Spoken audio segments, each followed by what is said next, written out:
bukan mobil yang masanya terlewat untuk Indonesia. Merupakan mobil listrik tapi pakai genset. Ini adalah Mitsubishi Outlander PHEV. Halo YouTube, selamat datang di channel Motomobi Indonesia. Sekarang sudah ada mobil listrik. APM sudah mulai berani jualan dan diantri-antri orang mobilnya. Mobil listrik yang terjangkau jadi pada inden. Kenapa? Karena akhirnya pemerintah Indonesia sadar dan mendukung. Pajaknya murah dan lain sebagainya. Sebelumnya itu pemerintah belum sadar, bahkan untuk mobil 4x4 saja pajaknya lebih mahal. Sehingga ada masa yang terlewatkan, yaitu hybrid. Dulu saat masuknya era hybrid di dunia, banyak negara yang mendukung karena kehematannya, tidak untuk Indonesia. Sehingga mobil hybrid yang dijual di Indonesia itu sangat mahal. Kami pernah menjelaskan ada beberapa macam mobil hybrid pada video Suzuki R3 Hybrid. Intinya menurut kami ada 4 macam hybrid. Hybrid biasa, plug-in hybrid, hybrid macam genset, dan mild hybrid. Untuk Outlander PHEV ini adalah plug-in hybrid tapi setengah-setengah dengan hybrid macam genset. Ada Outlander Sport yang merupakan versi murah dari Outlander. Mitsubishi Outlander merupakan crossover mid-size dengan bodi monocoque. Generasi pertamanya diperkenalkan di dunia tahun 2001. Bentuknya itu aneh dan gemuk. Juga dikenal dengan Mitsubishi AirTech. Tahun 2006 terlahirlah generasi kedua yang bentuknya lebih baik. Mobil ini ada versi non-Mitsubishi-nya juga yang namanya Citroen, C-Crosser, dan Peugeot 4007. Ini Mitsubishi yang bikin tapi dipakai juga oleh mobil-mobil Prancis. Kemudian generasi keempat lahir tahun 2012. Yes, mobil tes ini. Dan ini adalah yang facelift terakhir. Dan generasi ini adalah Outlander satu-satunya yang masuk ke Indonesia. Dan yang ini bukan sembarang Outlander. Yang ini adalah Mitsubishi Outlander PHEV. Ya, ini memang judulnya plug-in hybrid. Karena itu kepanjangan dari PHEV, plug-in hybrid electric vehicle. Tapi sistemnya seperti genset dan juga hybrid biasa. Tapi di atas sekitar 90 km per jam. Mesin punya akses langsung macam politisi ke roda. Itulah cara yang paling efisien sebenarnya pada kecepatan tinggi. Itu yang membuat Toyota Corolla Cross Hybrid lebih hemat dari Nissan Kicks e-Power. Kami sebenarnya sudah pernah membuat review Outlander PHEV 4 tahun yang lalu di channel Motomobi. Sudah cukup detail, namun itu ngetesnya di markas Mitsubishi di Jepang. Belum pemakaian sehari-hari di Jakarta. Karena kami penasaran, kami pinjam unit tes yang sudah tidak baru ini. Mitsubishi Outlander PHEV.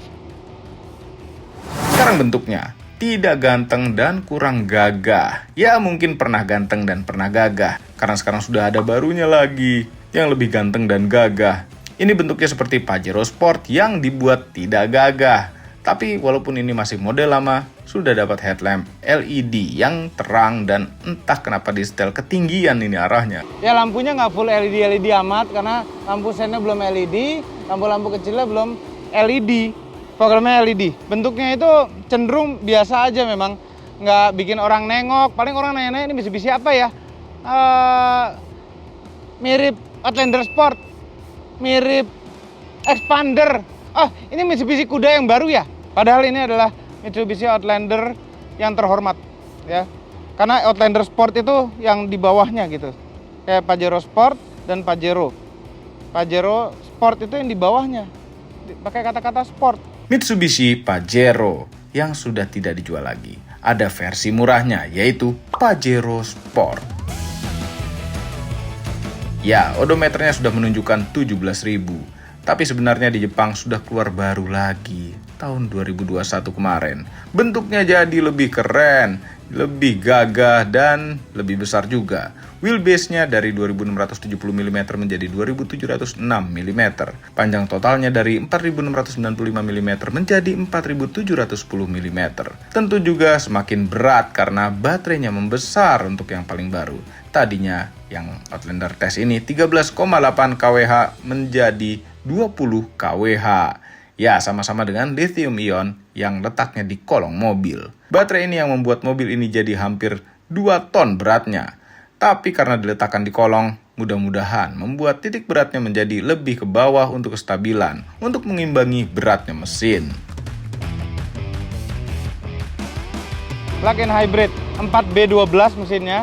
Tenaganya kecil. Ini nyambung ini komponen motor listrik sini nih, kontrolernya sepertinya di sini nih.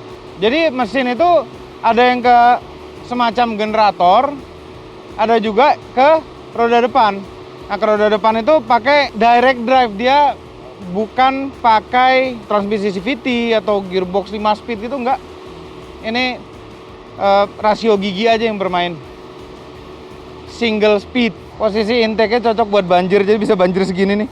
Bisa banjir sepaha. Kalau nggak ada kabel yang kebuka ya.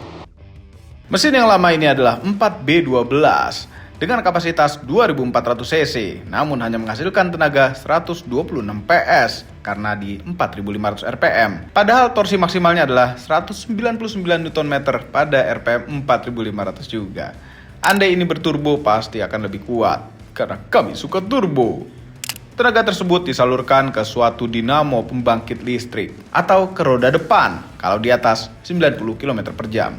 Untuk yang barunya mendapatkan mesin 4B12 juga, tapi mungkin sudah ada beberapa penyempurnaan di model barunya karena tenaganya menjadi 134 PS. Motor listrik yang lama ini ada di depan dan belakang. Depannya bertenaga 82 PS dan belakangnya 95 PS. Yes, ini adalah all-wheel drive. Untuk yang barunya mendapatkan motor listrik 116 PS untuk di depan dan 137 PS untuk di belakang.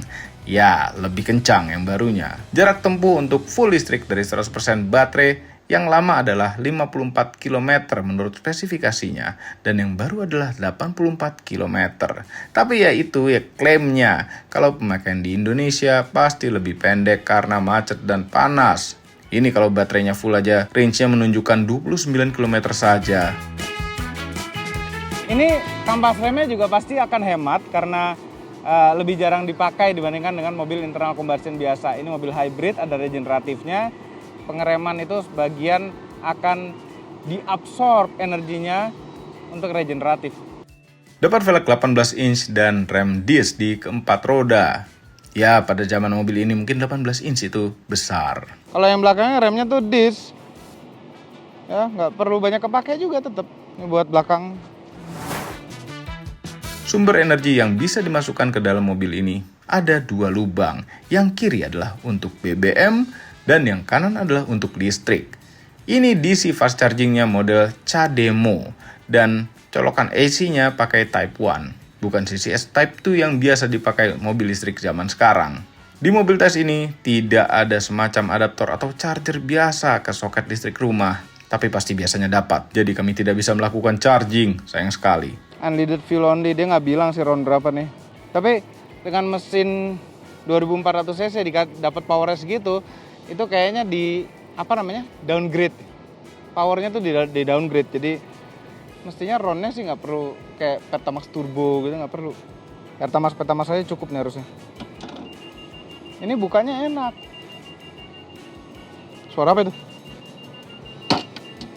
Oh, ada alarmnya. Alarmnya bunyi kalau tutup tangki, tutup baterai, tutup chargernya dibuka. Semuanya LED kecuali sen depan dan sen belakang juga belum LED.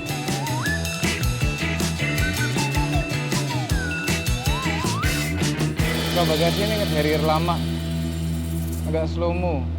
Awal-awal power tailgate ada di suatu mobil tuh lambatnya begini. Dan ini kan power tailgate sekarang tuh ada di sini. Kalau zaman itu masih ada tongkat sendiri di motor listrik di dalam sini. Nah, ini bagasinya. Kita buka bagasinya dengan power tailgate.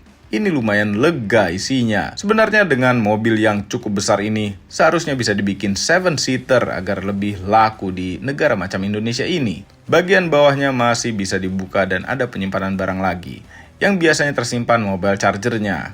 Ada tire repair kit karena tidak bawa-bawa ban serep, karena tempat ban serepnya dipakai motor listrik untuk roda belakang.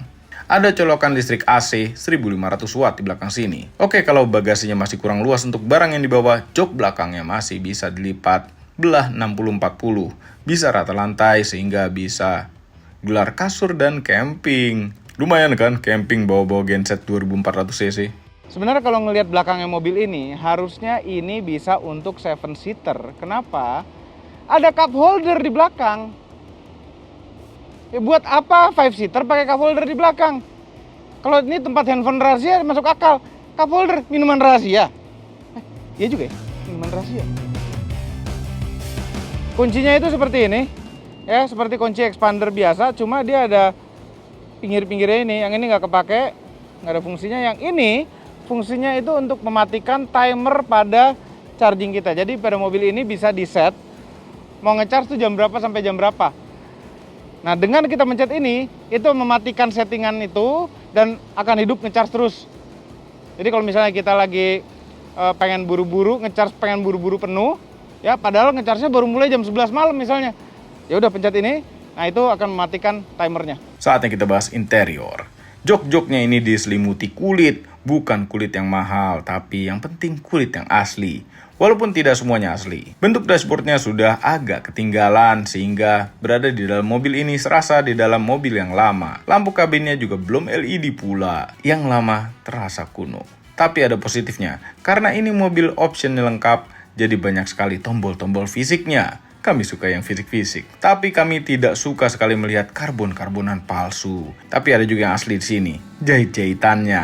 Di dalam kabin ini juga mendapatkan cahaya dari luar, dari moonroof, dan bisa juga dibuka untuk menghirup polusi di luar. Duduk belakangnya tidak terasa lega, walaupun legroom di belakang posisi nyetir kami itu lega, tapi ini headroomnya walaupun masih ada jarak dengan platform, tapi terasa kurang lega ini headroom. Mungkin karena ada sunroofnya. Ya bukan berarti sempit, agak sedikit kurang lega aja headroomnya. Ada armrest yang dilengkapi dengan cup holder. Duduk bertiga di belakang sini juga masih proper. Yang tengah dimanusiakan dengan headrest dan seatbelt 3 titik. Secara kenyamanan jok, normal-normal saja, tidak spesial. Kelengkapan di belakang sini ada ventilasi AC di bawah, colokan USB dan colokan listrik rumah ada juga di sini. Jadi Anda bisa colok setrikaan dan menyetrika di sini. Door panelnya masih plastik-plastik keras. Agak kurang pas mengingat harganya mobil ini. Jadi yang keras-keras hanya di belakang saja karena panel pintu depan juga empuk. Sekarang kita duduk depan, langsung dihadapkan dengan setir Pajero Sport. Jadi terasa masuk ke dalam mobil itu. Tapi tombol-tombol di setirnya banyak. Ada tombol kamera 360 karena PHEV ini pakai kamera 360 yang gambarnya kurang high res tapi low lightnya bagus. Terus kontrolnya untuk mengatur jarak ke mobil depan. Head unitnya integrated dengan mobilnya, yang berarti segala settingan mobil bisa diatur melalui head unit ini. Tapi semuanya benar-benar tulisan settingannya. Sama sekali tidak ada petunjuk gambar dalam pengaturan. Tapi user interface head unit ini sudah sangat terlihat ketinggalan zaman. Ya tidak masalah, karena ini kalau dicolok kabel bisa Apple CarPlay. Kita sekarang berada di Cubic BSD, tempat enak buat nongkrong. Suara audionya normal untuk ukuran mobil sekelas ini. Enak tapi tidak segitunya. Walaupun ini pakai tulisan Power Sound System. Ini kurang satu. Mobilnya tuh nggak ngunci sendiri kalau jalan. Jadi kita mesti ngunci dipencet. Ini nggak ada settingannya. Ini ada 3 pilihan untuk yang urusan kunci, tapi nggak ada pilihannya. AC-nya dengan pengaturan digital, dual zone. Bagus untuk yang suka selisih pendapat di dalam mobil soal suhu. Ini kenapa dari tadi nggak dibuka? Terang kan, enak. Kami suka tombol-tombol fisik. Banyak pada mobil ini. Ada beberapa untuk mematikan fitur-fitur tolak balanya, blind spot monitor, anti nabrak, parking sensor. Juga bisa dimatikan di sini. Ada pula semacam lubang untuk naruh kunci. Hanya ada satu colokan USB di depan. Ini bisa jadi barang rebutan colokannya. Untuk Apple CarPlay, ya pakai colokan USB satu-satunya itu. Shifternya ini berbentuk aneh. Macam ya itu. Cara memindahkan giginya seperti pada mobil-mobil hybrid dan listrik Jepang. Parknya dipencet, ada B-nya. B itu menggalakkan regenerative braking ya maksudnya. Nanti kami jelaskan lagi pas jalan. Ini berhubungan dengan pedal shift-nya. Dengan cara mendownshift di pedal shift, dia langsung ngoper ke B.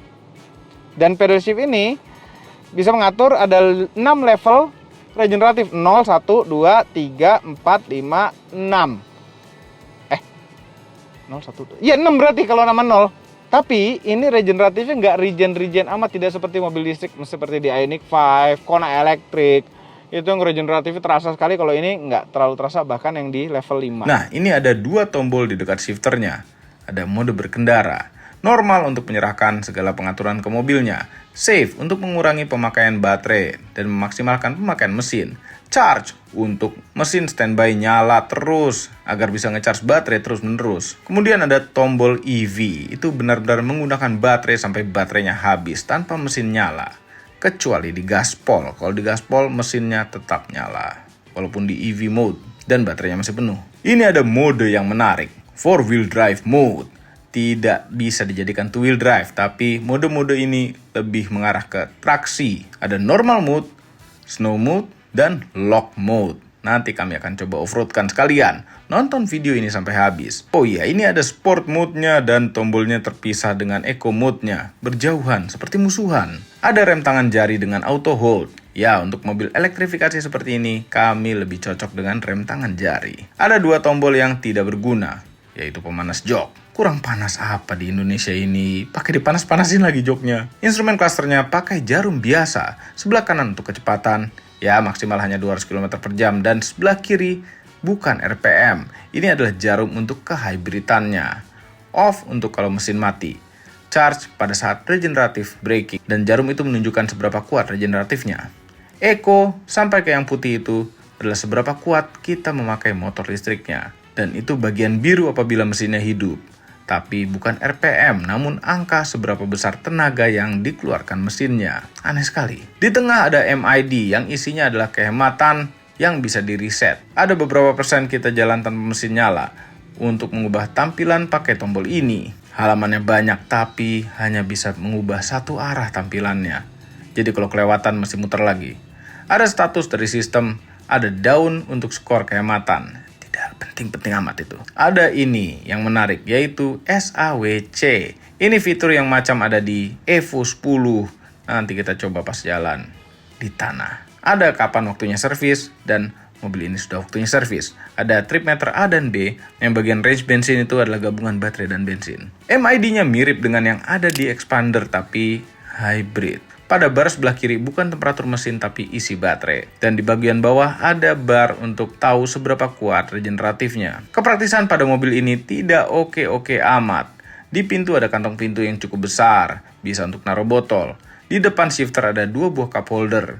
Ada tempat di dalam konsol tengah yang biasa saja besarnya, tapi enak untuk jadi armrest. Ada laci yang besar, 2 lantai pula, yang tadi kami bilang tidak oke karena kami selalu bingung ini handphone ditaruh mana. Spion tengah pada mobil ini juga auto day night. Penting untuk mobil yang kacanya bening macam ini. Mengurangi silau dari lampu mobil belakang. Joknya itu full elektrik sisi driver dengan pengaturan naik turun untuk depan dan belakangnya. Ada juga lumbar support. Bagus untuk yang suka sakit pinggang. Pengaturan yang banyak tanpa memory seat itu agak repot. Electric seat hanya untuk driver, penumpang lain tidak dapat. Posisi nyetirnya itu cukup enak karena setirnya bisa diatur tilt dan teleskopik. Sekarang bagian nyetir. Yang pertama dirasakan adalah ini Mitsubishi termewah yang dijual saat ini. Ya memang ini yang termahal juga. Kemewahan itu didapatkan dari kekedapan dan kenyamanan suspensinya. Suspensinya itu nyaman macam kenyamanan mobil mewah. Bukan mobil mewah. Kenyamanan mobil yang berat. Mungkin karena mobil ini bawa-bawa baterai yang berat, jadi nyaman suspensinya. Tapi kenyamanan yang paling ekstra adalah kehalusannya.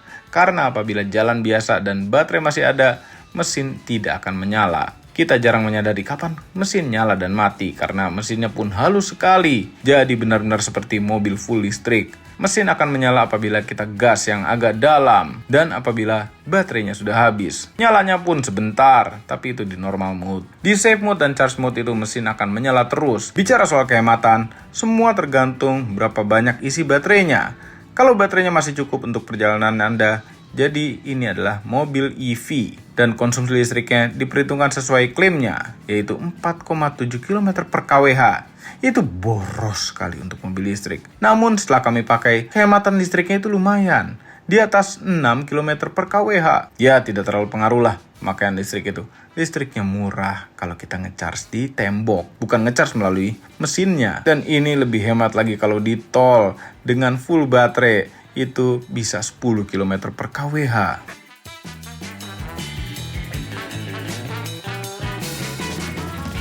Cademo memang susah nyarinya. Nggak di semua tempat ada, tapi kebetulan di sini ada.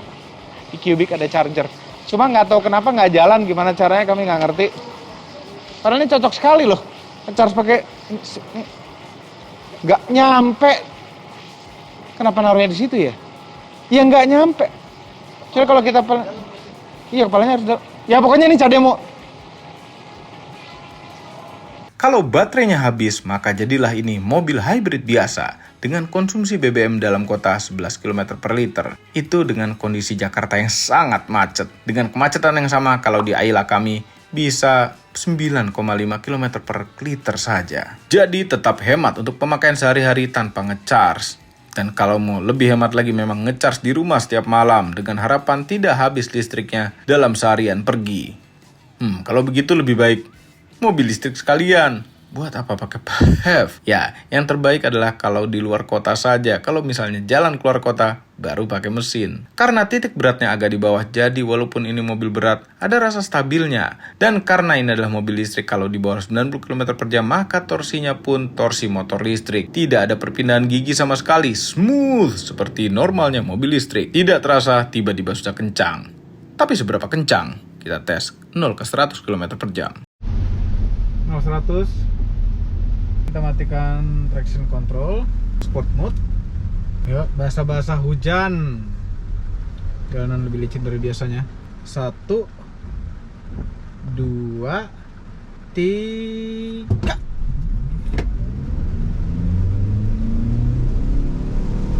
Startnya khas seperti mobil listrik seperti biasa. Melaju terus. Wow, 0 ke 100 km per jam tanpa wheel spin, tanpa apa. 9,16 detik. Lebih kencang daripada yang kami perkirakan. Wah, tidak bisa dibilang kencang sekali, tapi ya lumayan. 9,16 detik. Itu pas lah untuk mobil sehari-hari. Namun ada beberapa yang sebenarnya agak mengganggu. Seperti rasa setirnya yang agak terasa kuno. Ya, rasa setir juga bisa terasa kuno. Kemudian fitur-fitur tolak balanya itu sangat sensitif. Apabila ada motor yang memotong lajur kami, langsung ngerem ini mobil. Hampir disundul mobil belakang.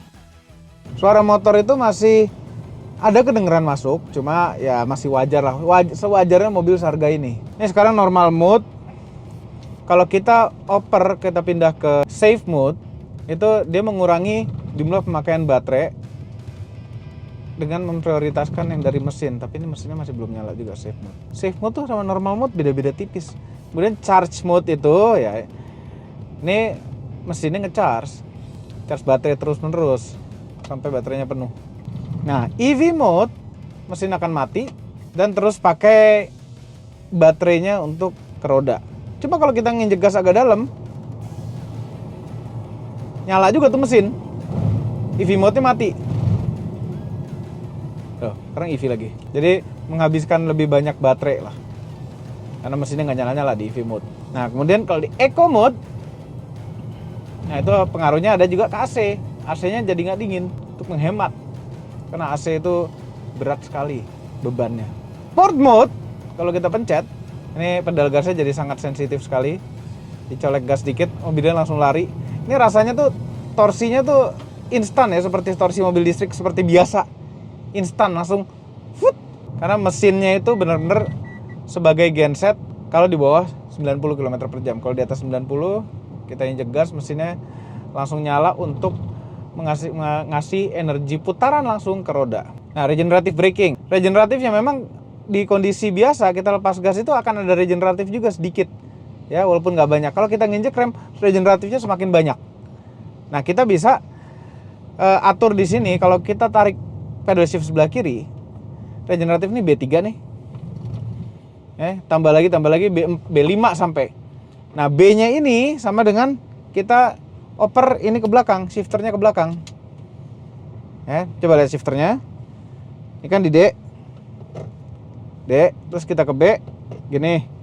Nah, bisa juga kalau di D kita tarik pedal shift sebelah kiri, yang biasanya untuk downshift, itu dia akan pindah ke B juga sama. Tapi regeneratifnya tidak seperti regeneratif pada mobil listrik. Mobil listrik itu kuat sekali regeneratifnya, kalau ini enggak. Dan ini tidak bisa sampai berhenti, tidak bisa one pedal driving. Padahal memungkinkan sekali mobil seperti ini one pedal driving. Tanggung gitu, harusnya sudah bisa teknologi seperti ini, tanggung baterai aja sekalian, nggak usah pakai mesin. Bikin Outlander EV sekalian. Ya, motor listrik udah bagus, udah ada, udah kenceng, mesinnya aja hilangin, baterainya gedein, selesai. Jadilah mobil listrik yang bisa plat biru. Ini nggak bisa plat biru, hemat BBM-nya, tapi nggak bisa plat biru. Sayang sekali, karena masih membakar fosil fuel. Apapun juga, walaupun kita charge terus. Oke, kita aktifkan cruise control. Nah, ini udah aktif cruise control sekarang. Nah, ini kalau misalnya kita set nih 50 km per jam, apabila mobil di depan kita itu adalah 40 km per jam, mobil ini akan ngikutin kecepatan mobil di depan. Jaraknya pun bisa diatur ini, dari yang paling jauh, setengah, dan dekat. Tapi tidak dilengkapi dengan lane keeping. Jadi kita tetap megang setir. Cuma kami lebih suka ini sistemnya, daripada hanya lane keeping saja tidak ada adaptifnya. Lebih enak ada adaptifnya, tidak perlu lane keeping, karena biar kita tetap terus terjaga megang setir. Sistem adaptive cruise control tidak memakai radar yang ada seperti sensor besar di moncong, enggak. Ini hanya mengandalkan kamera-kamera. Biasanya tidak sehalus yang pakai radar, cuma yang ini lumayan halus, mewah sistemnya. Jalanan aspal sudah dicoba, sekarang saatnya kita coba jalanan tanah. Ya, ini adalah crossover biasa. Tapi ingat, ini 4-wheel drive, pasti bisa off-road. Kita coba di tanah.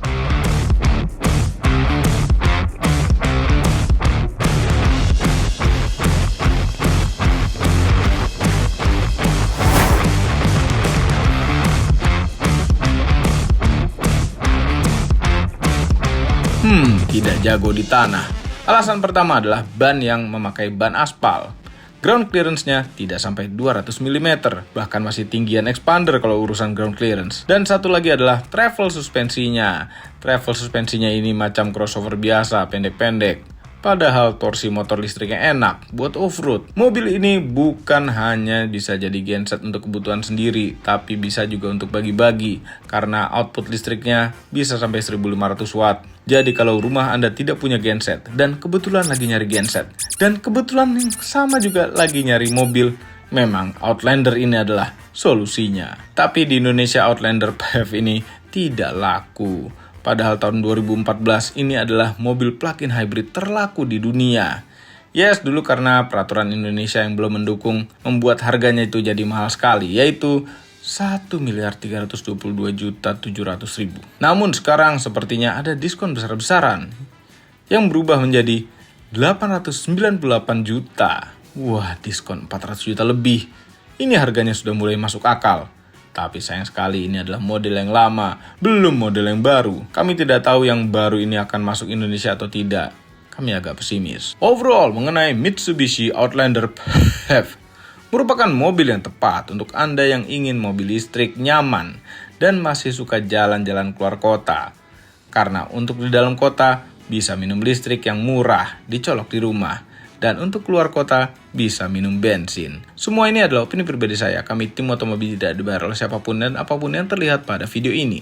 Jangan lupa tekan tombol jempol ke atas dan subscribe channel Motomobi, Omobi, dan Mesmobi apabila belum berikut dengan tombol loncengnya. Share video ini ke seluruh dunia melalui sosial media Anda dan jangan lupa follow sosial media kami semua yaitu Instagram. Terima kasih telah menonton. Cek juga website baru kami, motomobinews.id.